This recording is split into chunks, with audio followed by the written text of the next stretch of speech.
Hey, what's up you guys? This is Steffi, aka My Humble Opinion, and welcome back to another Fan Reaction Friday video. Apologies for this Q&A video coming out like 2 weeks late now. I'm so sorry. Something came up last week and I had to take care of that first. But we're here now doing the I May Destroy You Season 1 Q&A. So, several of you guys submitted questions, which is really cool, so we could actually do this video. So I'm gonna head over to Instagram first to answer those questions, and then I will go on to the YouTube questions that I received. So, the first Instagram question that I received is by Marks at @cuss_mustard. This person says, have you watched this? So this is the Michaela Coel reacts to I May Destroy You scene that British GQ posted on their YouTube channel. This person says, it's quite informative into Michaela Coel's thought process, but also there is a very funny thing that happened with the coat that she is wearing and has worn throughout the season. Maybe worth bringing up in your Q&A video. Not sure, but I'm watching your I May Destroy You Season 1 Episode 12 reaction I really want you to have. I'm not sure about a question, but maybe some material for your Q&A video, which I'm most certainly looking forward to. So, whoever you are, thank you for sending me the link to this. I actually did watch this already. I didn't watch it prior to watching the season finale, but I watched it before I guested on my friend's podcast where we had a very in-depth discussion of I May Destroy You. I don't think that episode is out quite yet, but follow me on Twitter. I'm at INN_MHO or on Instagram, and I will, when that episode does come out, I'll definitely tweet out the link because we talked for about 2.5 hours. He may have edited that conversation down quite a bit, but we talked about I May Destroy You. So in preparation for that conversation, I watched this GQ video and it's very informative. If you guys haven't seen it, I highly recommend you do. What I found really cool about that video was Michaela Coel specifically talking about like the production design and location choices for the show. Like she specifically brought up like the poster coming down and up and like what the symbolism behind that is, and like even the building in which they used for Biagio's apartment. She talked about like boundaries and stuff, which I thought was really cool. And then also the idea of like water. She talks a lot about that in this video. So if you guys haven't seen it, highly recommend you look it up on YouTube. But yeah, thanks for bringing it to my attention nevertheless. It's a really cool video for sure. So the next question I have from Instagram is from Matt Gardia. So this is a pretty hefty question. Matt asks, I was wondering about your thoughts on Kwame's storyline regarding the white girl. It feels like it was fumbled by solely putting the blame on him without challenging her bi/homophobia and fetishization. Many of the straight viewers agreed it was wrong, but many queer folk were triggered by the condemnation of non-disclosure. Thoughts? Woo, man, Matt, I feel like honestly this is probably one of the more controversial topics that was addressed in the show. Yeah, that's a tricky one. I think, you know what, I think it's possible definitely that both Kwame and I should look up her name. What's her name? Nilofer. Yes, I remember. I was like, it feels like a very British name to me, but I feel like it's possible that both Kwame and Nilofer were in the wrong. And I feel like a lot of what I May Destroy You is about consent and what specifically we consent to. I could see it both ways. Like, I understand the argument of Kwame doesn't have a responsibility to disclose what his sexuality is to this girl, but at the same time, I understand why Nilofer was angry when she found out that she had sex with a gay guy. So her anger may come specifically from two different sources. It may come from the fact that she is homophobic, which we saw come out when she was talking with Kwame about the use of the F word and whatnot, so, you know, she's homophobic there. But also her anger in realizing that she did have sex with a gay guy may also come from the fact that like that's not what she consented to. There's a lot of situations that happened in I May Destroy You where someone did consent to something, but then another piece of information is either revealed later on. For example, in the case where Zayn, halfway through them having sex, he took off his condom. Or there's other situations in I May Destroy You where one party is not disclosing all of the information to the other party. Therefore, that other person, they think they're consenting to something, but it actually is something else. That's what I feel like kind of happened here with the Kwame Nilofer situation. Nilofer clearly wanted to have sex with Kwame, and a lot of it probably stemmed from her fetishization of black men specifically, but she didn't consent to having sex with a black gay man. Is that homophobic? Sure, you can say that it's homophobic, but at the same time, I think controversially, she is justified in not wanting to have sex with a gay guy. So, I don't know. What do you guys think? That's like, oh, it's such a dicey situation. It's very complicated, but it's a conversation worth having. I think there's a lot of different interesting answers and ideas and perspectives when thinking about that question alone. So let me know your guys' thoughts on that particular issue. But I think as of right now, that's where I stand. The next question I have here is from Cheryl A. Okuth. She says, I'm not sure if you're still taking questions, but something I know to discuss with Ben's character is that he is essentially playing the token people of color character that is usually in other shows and movies. The person of color that gives advice to the main character, helps them with emotional wisdom, etc., but never has a storyline of their own. They are solely for the main character to grow. By the way, you wanted to know where we are watching from. I'm from Canada. Well, greetings to Canada. I'm not quite sure what the question is here, but I think Ben was a really interesting character. I did not realize how many people didn't like Ben, or that they were very suspicious of Ben to the point where they thought he may have ended up being the rapist at the end. Personally, for me, I never got that vibe from Ben. I never thought he was the rapist, nor did I ever think that they were kind of using that character as some sort of like red herring. I just feel like that's not the kind of show that I May Destroy You is tonally, so that didn't really make any sense to me. I've read some of those points pointing out that, yeah, Ben is essentially doing what most people of color characters end up doing in a lot of these shows and movies, where they're just sidelined to being supporting character to the main person. But yeah, interesting note. So we will now move on to YouTube questions. So the first YouTube question I will read is from Mackenzie Teague.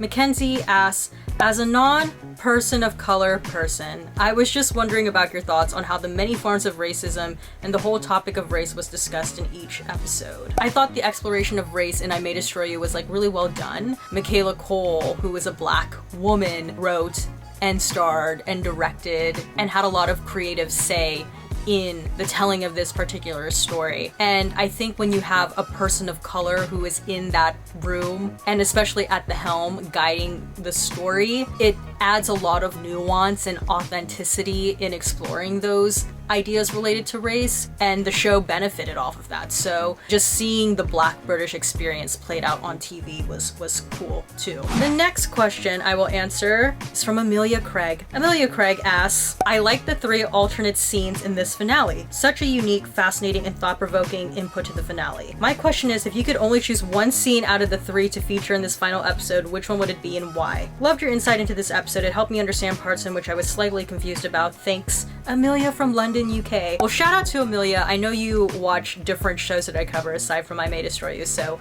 hi Amelia, I hope you're doing well. Gosh, if I could only select one of the 3. It's so hard because all 3 of those alternate endings, even though they're so vastly different, they all relate to one another, and especially by the time you get to that 3rd alternate ending, it ties all of the endings together. The reason why I would ultimately choose the 3rd one is solely off of the fact that that moment in the bed where David gives her the power to tell him to go, and by her telling David to go, she therefore finally gives him some sort of consent that was never there before.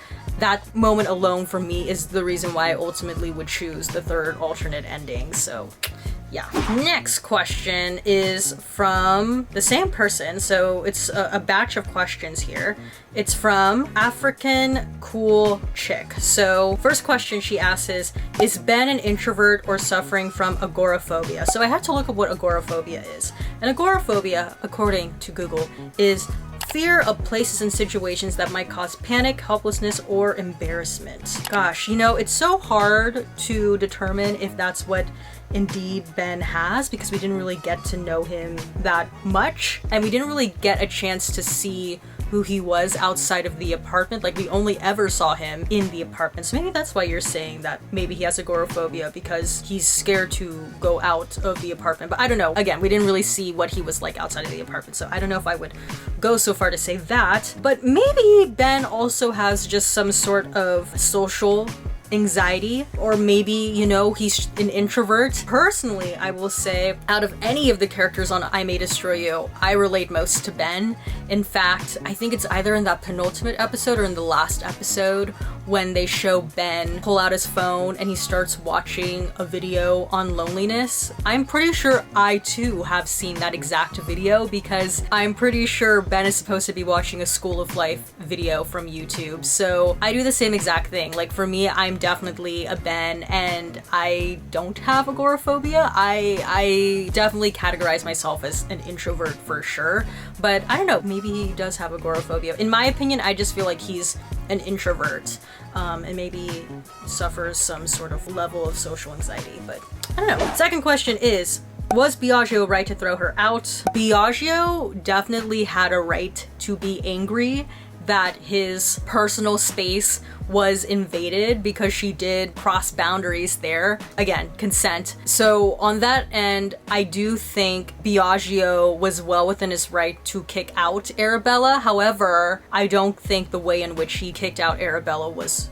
right. For me, and I'm pretty sure I said it during that video too, I just thought it was really, really harsh. I definitely don't think he needed the gun, but perhaps he was trying to overcorrect, and maybe his thought process was, maybe if I'm just like the absolute worst person to her right now, she will never want to contact me again, and that's what I just need to do. I don't agree with the way in which he went about doing it, but I do think he was well within his right to kick Arabella out, because she invaded his personal space. Third question is, should Terry's boyfriend have declared he was trans before going on a date with her? I feel like at some point during their first date together, he should have said something, and that's what happened. He was upfront with her, and for me, that's what was so great to see, especially by the end of the series, is someone finally being upfront with another person and just disclosing all of the information and laying all of the cards out there, so that that person knew what they were consenting to and knew what they were walking into or walking away from.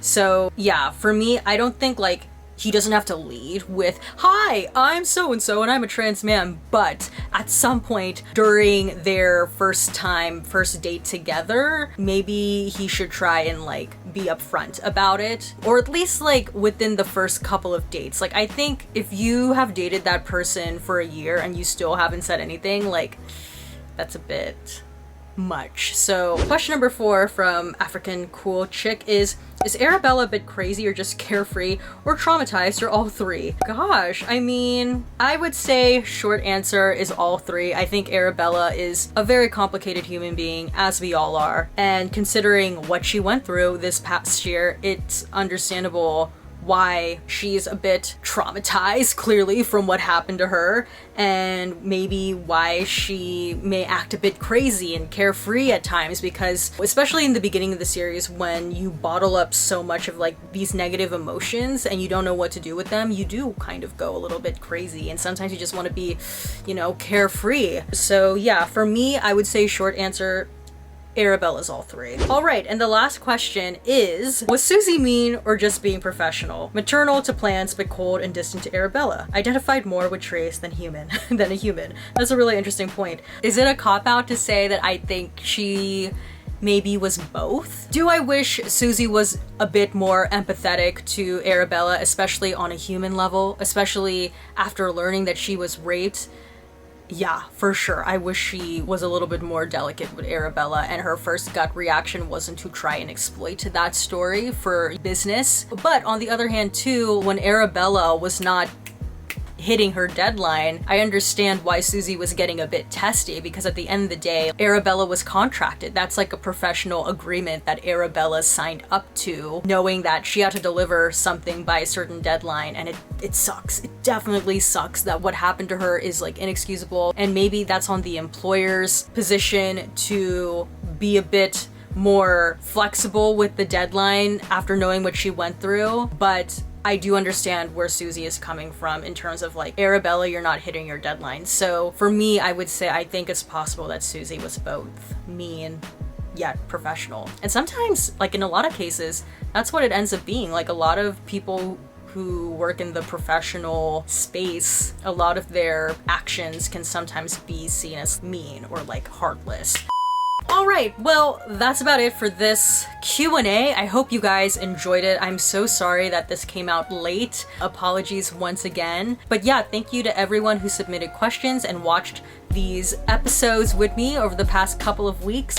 As of right now, I'm not quite sure what my next show is going to be. I'm very leaning towards the Sarah Paulson Netflix show that's coming out in a couple of days called Ratched, but maybe there might be another show as well. I don't know, we'll see. But definitely watch this space. New content is on the way as always. If you guys like this video, please give this video a thumbs up.